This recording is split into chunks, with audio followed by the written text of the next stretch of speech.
Yes, at a time when I was wondering if we would have much, Star Trek news to talk about, something to react to, hopefully on the positive, along comes Universal FanFest Nights, which has been on the radar. I should say it's been off the radar up until it just happened, which was odd to me. They put the word out last fall, but it's one of those things that it's not in your face till it's in your face. Had a great time. Now full disclosure, I went on my media. Yes, FanFest Nights. And it was a lot of fun. The event itself, and of course there was a sidebar, and a lot of the franchise pies wedges had this same too.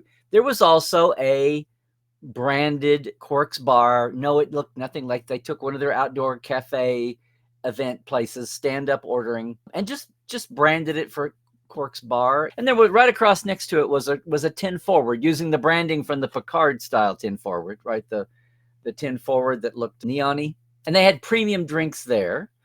But there was let me just say this, there was a lot of time put into branding and being true to a Star Trek, if not the designs over there, but to the Star Trek food items. All the vegetarian items were called Vulcan, given Vulcan names.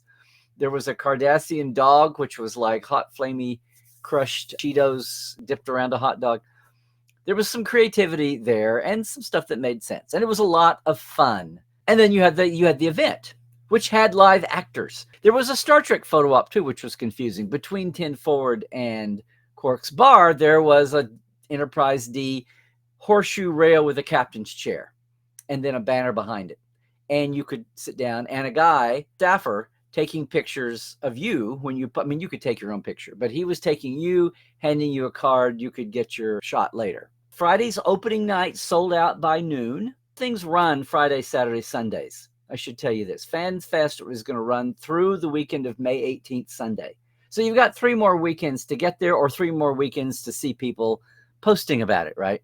So Universal is used to running an after-hours event like this, just not Halloween. And the general impression I got was that the powers that be were pretty impressed. They were pretty pleased by the results. Yes, on its own, as I stood in line and had the monitor, I was flashing back a little bit to Star Trek The Experience, the late, great Star Trek at the Las Vegas Hilton, right? And if you know, you know. If you are old enough and had the wherewithal from 1998 to 2008, you were able to get there once, twice, maybe every year. Maybe you went during the Vegas convention when STLV got started over at the Hilton originally. Here's the thing. It gradually dawned on me after I walked through and saw that, yes, there was more than, very famously, the Enterprise D bridge built for 3rd season of Picard was used for the bridge set here. The scenario revolved around the D, but best of all, though, you weren't suddenly in the 24th century jumping back on the D. No, you were a tourist going out to 8th and Prime, the location of the Fleet Museum that we got in Picard, using Picard visuals, and you were going to visit ships, and the whole plot of the thing happens on the D. They built a mini sick bay with biobeds. They built a mini foreshortened version of engineering, complete with a warp core, some corridor, and a turbo lift. Now, what's very clever and subtle about this is, and you may have heard people talk about this online, I think the biggest complaint some people had is it wasn't to scale. They put railings on the bridge ramps because they had to for ADA compliance, because the ramps were steeper than ADA would allow. And yeah, it was sad to see that, but it didn't ruin the effect. We weren't trying to do a fan film or a we weren't doing Picard season 3. The railings were fine. What was interesting was all the other construction they did. And it flies right past you, but maybe you catch it if you go around a second time. They make it a point to say that you're going to the D at 8th and Prime, and it has been modified for tour groups. So when you jump through that hoop, all bets are off. So yes, you can walk through a smaller version of sick bay, or maybe it's a secondary sick bay. You can go through a turbolift elevator that's built for 40 people, 50 people maybe. You can do all that, and it's technically canon now.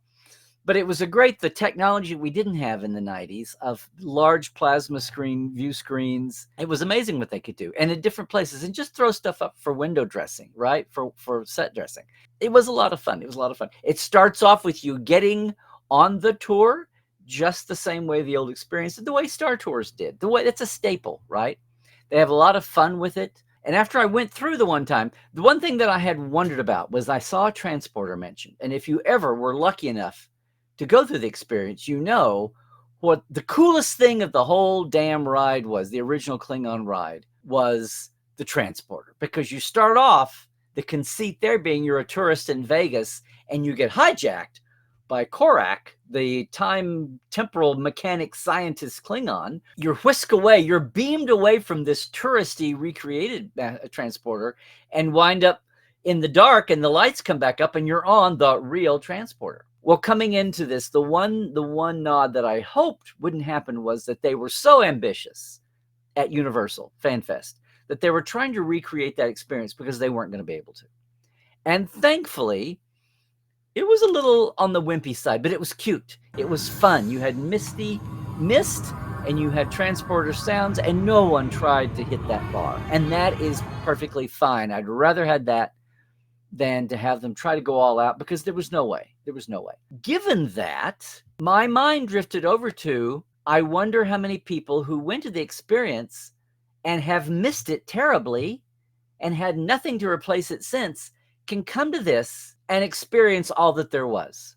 It had a plot. It had a Star Trek cute little plot that was very Star Trekian. And you can't fault the basic story. It had live action actors. What would there were 5, 6, 7 live action actors, just the way the experience used to be.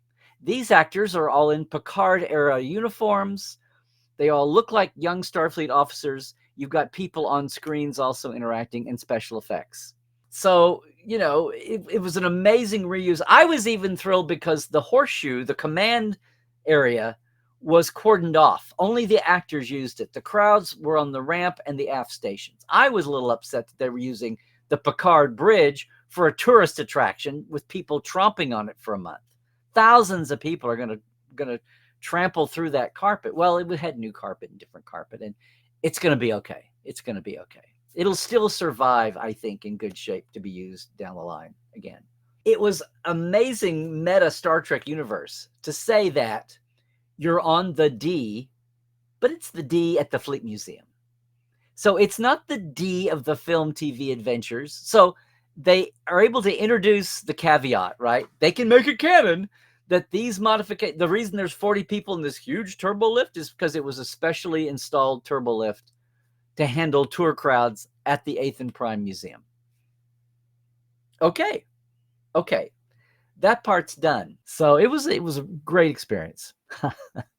Not a capital E experience, but a little E experience. And even if you knew the experience, you're missing it enough that this taste, and it was more than a taste, this 1-course meal, not a 5-course meal, really brought it back. I just wanted to present a review, and also I was not prepared to start thinking down the line about what this all might portend, whether it was intended or not, what we can glean from this, where things had been even 10 and 20 years ago and where things are now, and what it tells us about our fandom and what it tells us about the franchise holders, even as they may not feel as free to make bold decisions because we're still waiting on the world to settle down outside.